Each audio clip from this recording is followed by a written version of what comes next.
Welcome back, everybody. This is episode 17 of the Minutemen playthrough. In today's episode, we are going to work on our settlements. Just a quick correction here. We are going to summarize the work that we did on our settlements. It's just easier that way. So, let's get to it. Our goal is to take all of the settlements that we control and set up supply lines so that they can all share resources. Additionally, we also would like to improve the defenses of each settlement. One of the reasons that we're doing this is we're in a phase in the game where we're going to start getting notifications all the time saying that a settlement needs help. It's being attacked. Ironically, about the time that I'm trying to connect the settlements, every time I land somewhere, I get a notification that a settlement's under attack. So there's a couple things that I wanted to do at every settlement. First, of course, is we need to connect them together. So first thing to do is establish supply lines from one settlement to the other. And so it's easy to do. You just go into your build mode, find a settler who's not doing anything, and assign them to a supply line, tell them where it is, and poof, off they go. Another thing that I wanted to do while I was at different settlements is to scrap. So, for example, here in Starlight Drive-In, we go ahead and scrap the parking lot and the internals of some of the buildings and everything. And all of these resources are going into the workbench.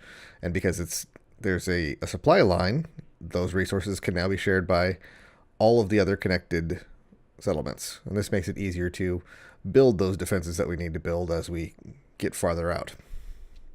Since we're allocating at least one settler to go and be part of the supply line to another settlement, we need to replace those people and encourage other people to come, because the more people that are there, the more farming we can do, the more scavenging we can do, etc. So I wanted to set up a recruitment beacon at every settlement. Just a quick note of interest, as I was going ahead and getting all of the settlements connected together with supply lines, the alien encounter event happened, and so there's the crashed UFO, and we went ahead and tracked the alien down to where he was hiding, and he reluctantly decided that he would like to give us his alien blaster, so we got that now. So now here we are. We've got all of our settlements connected. And you can just see it's just kind of the outline. One settlement's connected to the next, and the next to the next to the next. There's not like all of them going back to Sanctuary. You can connect them however you want.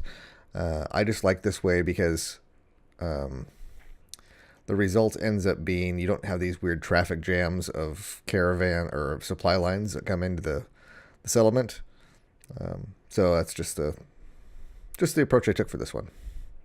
By looking at the workshop's information on the data tab, you can see all of your settlements, and next to each settlement you can see if there's any warnings or issues by that little warning symbol. And if you select the settlement, it'll give you detail about how many people are there, the amount of food, water, all of the stats of the settlement. And again, each one of those items will have a warning symbol if they're low. And so what we're just going to do is we're going to work our way through all of these and fix as many of those warning symbols as we can. And that will improve the settlements. Ideally, we would like to give as much defense as possible. I believe the recommended defense is take the food and add it to the water and double that.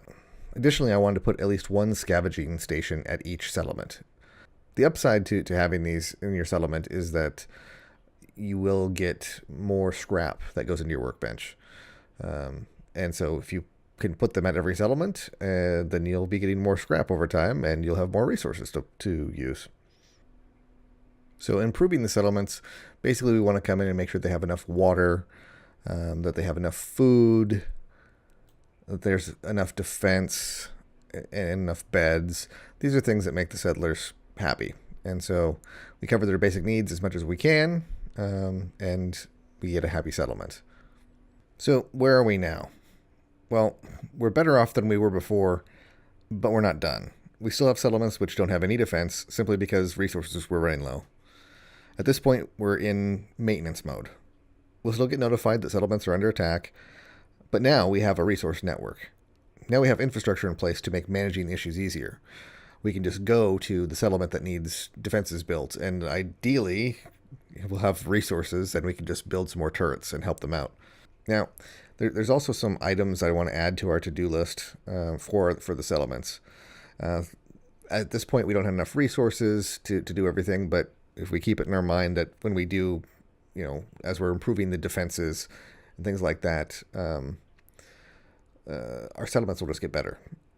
So the first item on my to-do list is to provide weapons for each settlement. My understanding is that you don't need to go and arm all your settlers. You don't need to go and trade with them and give them weapons. Now you can do that. But my understanding is that if you just take the weapons that you want to give them and put them in the workbench, that when they need them, they'll go ahead and grab them out of there. Another thing I would like to put on the to-do list is to build at least one piece of artillery at every settlement. And then finally, the other item is that, if possible, I'd like to also provide armor for our settlers. So better armor. Now, I don't know if you can just put that in the workbench and they'll take that, or if you actually have to trade with them in that case. So this has been a quick